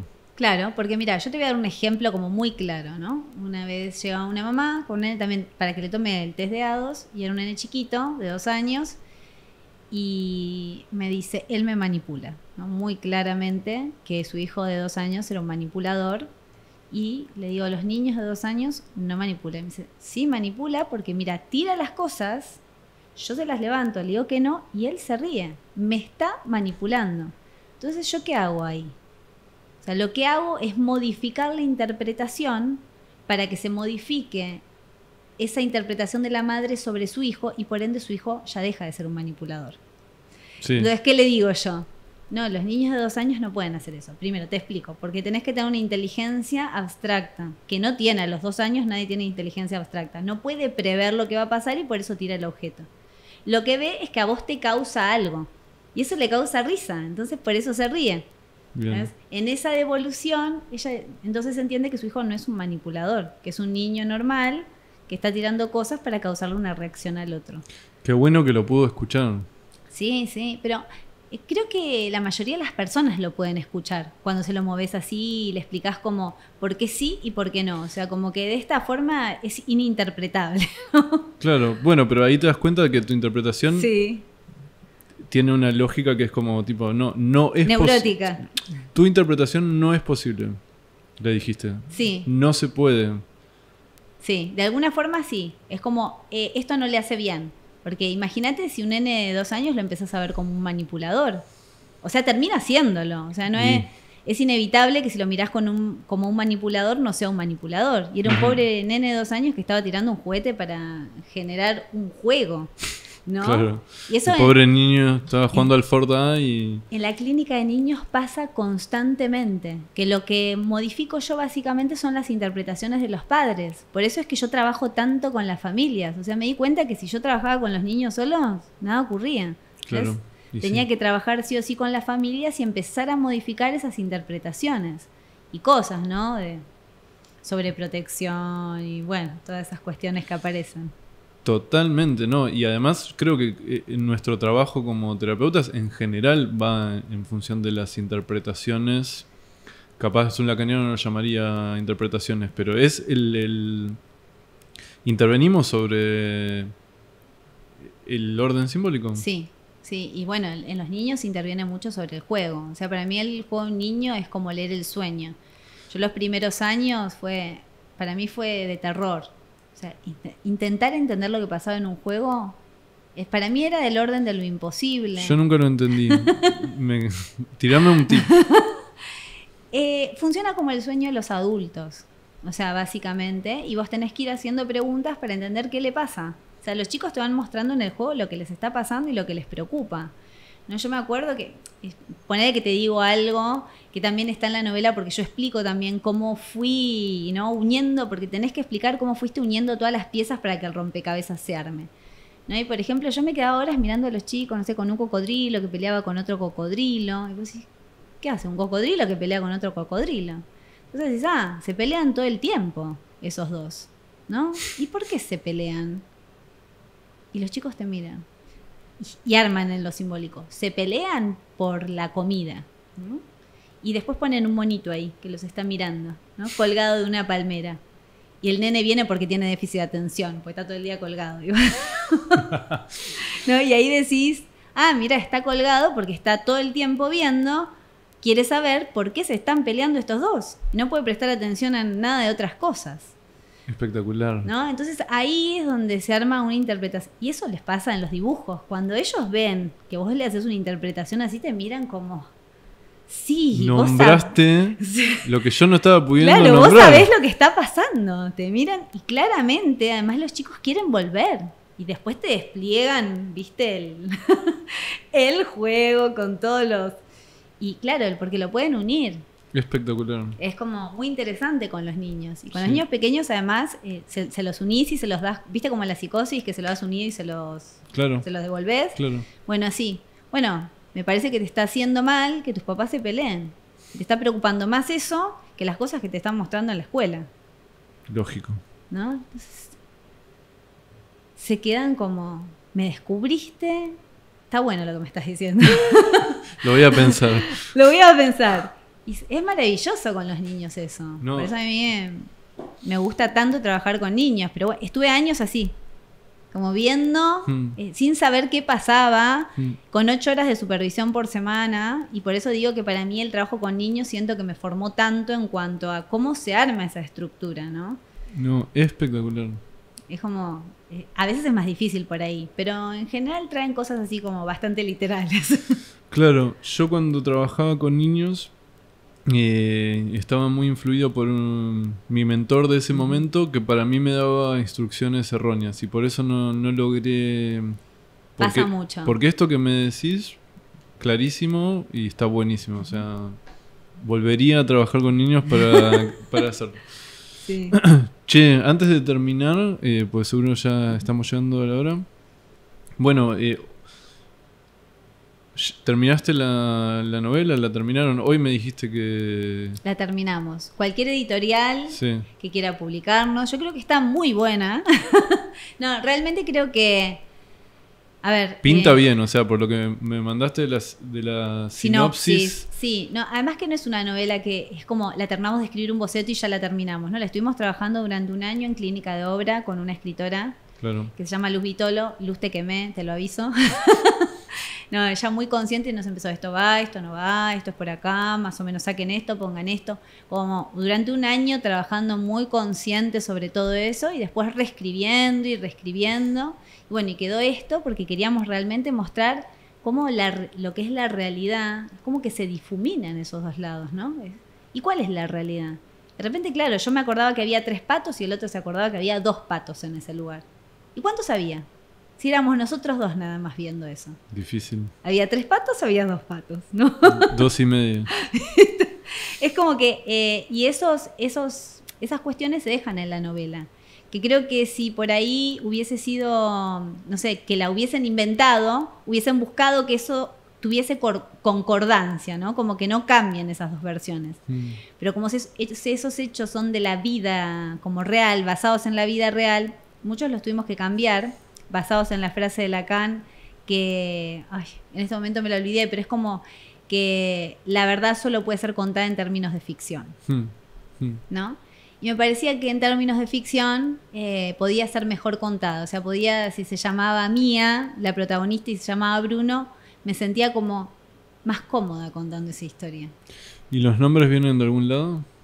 No, que se nos ocurrió. O sea, como que me pareció que para la novela estaban bien. Como que me parecía que eran representativos. Y bueno, muchas lecturas, varios lectores, muchas devoluciones. Y ahora sí ya creo que está como... Y esto de los 2 lados que yo te comentaba que es un libro. Me parece espectacular, contalo porque está bárbaro.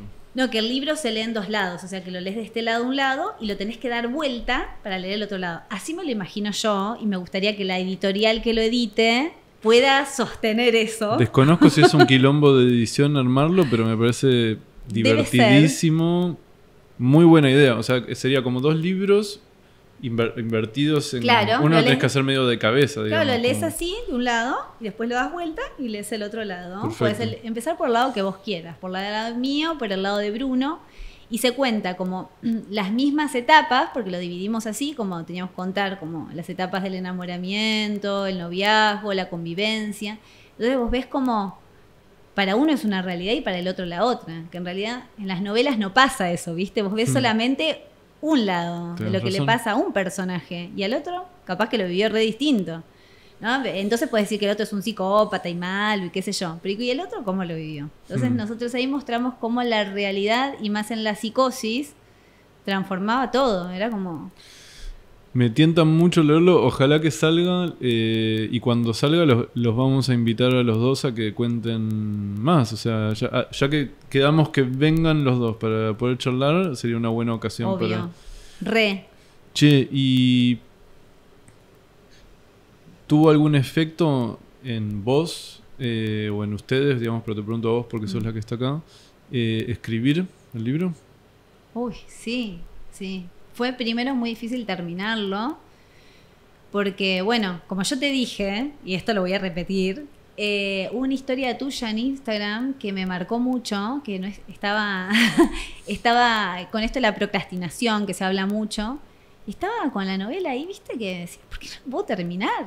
Es ridículo, estoy hace años con esto, y vi una historia tuya que decía, bueno, cuando te sucede eso es porque realmente algo en vos va a cambiar, te convertís en otra persona, como pasás a ser otra cosa, o sea, te recibís, o sos padre, o no sé, sos la pareja de... Claro, que en eso, viste, la forma que uno tiene de hablar ya te muestra que lo que cambia es algo en la dimensión del ser, porque decís, soy médico, soy... Exacto, y ahí había algo del ser escritor, ¿no? Ser escritora, ser escritor para los 2, algo se modificaba. Me parece que ese cambio en el ser era lo que nos impedía avanzar. Y además el miedo al fracaso siempre, o el miedo al éxito. No sé bien. yo diría más al éxito que al fracaso, ¿no? Porque le tenemos mucho miedo al éxito. Y es como, bueno, a ver, si presento esta novela que me costó tanto trabajo y capaz que los demás me dicen que es una porquería, ¿viste? Sí. Bueno, puede pasar. Puede pasar, pero bueno, es como que yo le puse todas las ganas, por lo menos. Suena muy tentadora, así que no creo que sea una porquería. Bueno, esperemos, te la vamos a dar para que la leas. La voy a leer, con mucho gusto, la vamos a comentar. Bueno, genial, sí, así que vamos a estar acá cuando la novela salga. Así que todas las editoriales os esperamos que la impriman. Sí, yo creo que sí, no creo que tengan problema en encontrar. Porque mira, o sea, la entrevista con Efraín, la entrevista tuya, espectaculares las dos, súper interesantes. La historia de ustedes es interesante. Cada uno, su pensamiento es interesante.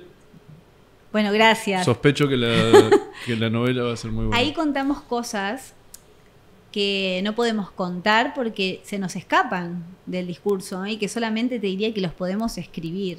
Y que son detalles que son importantes y creería que hasta para los analistas también, para pesquisar esas cosas que pasan en la psicosis, ¿no? Para que puedan entender qué es lo que son esos pequeños detalles, ¿no? Pues en la universidad es caso Yever, El hombre de las ratas, y ya estamos mucho tiempo, digamos, de eso. Claro. Es importante que las historias sean historias nuevas, historias reales, ¿no? También. Y está bueno porque no sé a qué te referís y ahora te voy a preguntar, pero se me ocurre que viste que las manifestaciones de cada estructura son particulares a cada individuo, pero tienen sus semejanzas. Sí.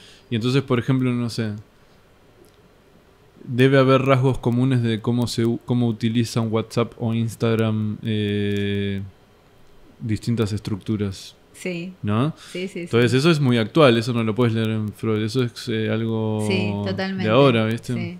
Bueno. Hay algo de lo actual, eso creo, que es como que hay que actualizar y ver cómo ahora se muestra en qué cosas se ve, qué cosas normalizamos que por ahí son parte de la estructura psicótica y lo nombramos como otra cosa. ¿Se te ocurrió algo cuando decías esto de que hay algunas cosas que en discurso se les escapa y que lo pueden escribir? Es que son detalles, porque por ahí, por ejemplo, ¿no? Tenemos una parte de neonatología y él arma como un diario y claro, él cuenta otra realidad, ¿viste? Lo que le pasaba por la mente, cómo ordenaba los hechos, cómo los asociaba. Eso es espectacular. ¿Él tiene ese diario o lo arma a partir de la novela? Claro, tenía como una especie de diario y a partir de la novela es como que logra armar eso como en pequeños fragmentos.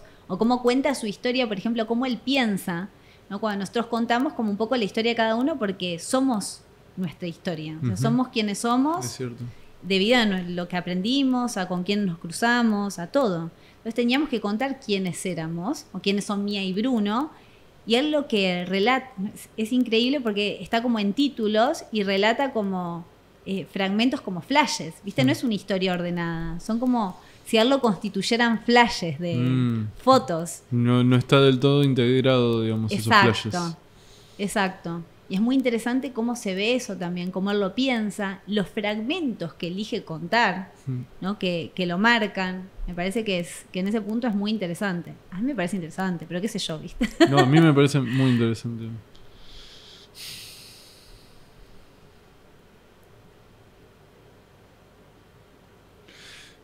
Decías como que te sorprendió cuando vino Efraín y contó toda la historia de amor, digamos.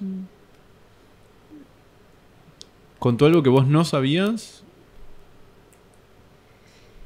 No. Creo que no contó nada que yo no sabía. O sea, yo sabía que él sentía así, pero él no lo expresaba. O sea, él tenía, viste que ahora está muy de moda hablar del tipo de apego que tienen las personas, y el apego desorganizado que tenía él era tremendo. Un día eras todo y al otro día eras nada, la nada misma, y no te hablaba y te daba vuelta la cara. Decís, ¿soy la persona que vos querés o no soy la persona que vos querés, no? Y eso por ahí en el noviazgo me confundía mucho. Por ahí un día me gosteaba, ¿entendés? ¿Qué sé yo? ¿No me hablaba por un mes? Decís, ¿qué te pasó? ¿No? Al día de hoy te dirían, te gosteó. ¿Por un mes? Sí. Me ha pasado que no me hablaba. O sea, desaparecía, ¿no? O sea, pasaban cosas así. Obviamente en esos tiempos por ahí nos separábamos. Eso fue antes de que estuviéramos de novios. Fue cuando estábamos por ponernos de novios, ¿no? como fue el paso de la amistad al amor. Sí. Y me han pasado esas cosas con él. Digo, que él ahora pudiese ser esa persona que es y pudiendo expresarlo así a viva voz, en un momento era todo lo que yo deseaba, ¿entendés? Era como yo estaba tan enamorada, todo lo que yo deseaba era esa declaración de amor que hizo en la entrevista. Fue obvio, para mí fue hermoso. Muy hermoso y qué lujo tuvimos entonces. Sí. Es que la sensación que me quedó cuando hacía esa entrevista y después y qué sé yo, es como que el amor lo curó. Qué difícil pensarlo así. No sé, ¿viste? Es como... Ahí está el punto de lo explicable y lo no explicable. Yo siento que es lo que no puedo explicar el amor. O sea, lo que cura, que yo te contaba también con lo que le había pasado a mi hijo cuando tuvo la hemorragia cerebral, es que creo que las palabras y el amor tienen efecto. Pero es inmedible y en ese punto podés teorizarlo. ¿Por qué estás con esa persona? ¿Por qué la elegiste? No es casualidad, no por tu historia, por qué sé yo, por muchas cosas. Pero creo que el amor ahí de los dos funcionó. De los dos. De los dos. De los dos. Incluso en los peores momentos, porque no es que yo siempre, te amo. O sea, yo siempre a veces lo odiaba. O sea, realmente las cosas que hacían eran para odiarlo. O sea, no era para decir que lo quería. Pero más allá de eso, de algún lado surgía de nuevo recordar a la persona que yo amaba, ¿no? Como muy sostenida por eso. Estaba muy sostenida por ese amor que yo le tenía, ¿no? Como el amor para mí era un poco la representación del amor para mí, ¿no? Un amor adolescente, viste que es como cuando te enamoras mucho de alguien en la adolescencia. Sí. Bueno, y yo me había enamorado mucho de alguien en la adolescencia, que después en la vida adulta me enamoré mucho de esa persona de nuevo y eso funcionó. Fue como algo muy lindo, como encontrar eso, y que además habíamos generado una amistad increíble, entonces... O sea, vos en la adolescencia te habías enamorado de él. Sí. ¿Pero él no lo sabía? Sí, lo sabía. Todo eso lo contamos en el libro, sí, claro, él lo sabía, yo se lo dije. Yo no soy viste, como te digo, soy consecuente, o sea, yo no podía ocultarle algo así a él. Pero en ese momento no, eran solo amigos. No nos pusimos de novios y él me dijo, de hecho, yo no me voy a poner de novio con vos porque yo te voy a lastimar y no quiero hacer eso. O sea, tenemos cosas por vivir. O sea, él así de lúcido, dijo eso. Sí.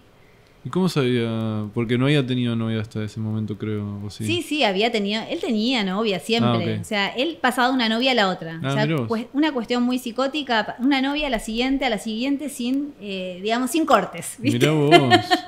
Sin cortes. Y yo les conocía, claro, todas las relaciones, pues yo era la amiga.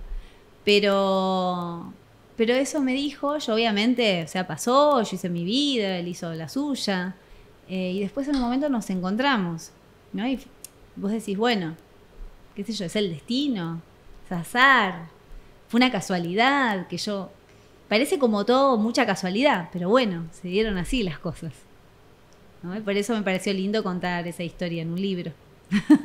No, está espectacular y mira, lamentablemente vamos a dejar acá por cuestión de tiempo, por las dudas de que me quede sin batería en las cámaras, pero muy tentador ese libro.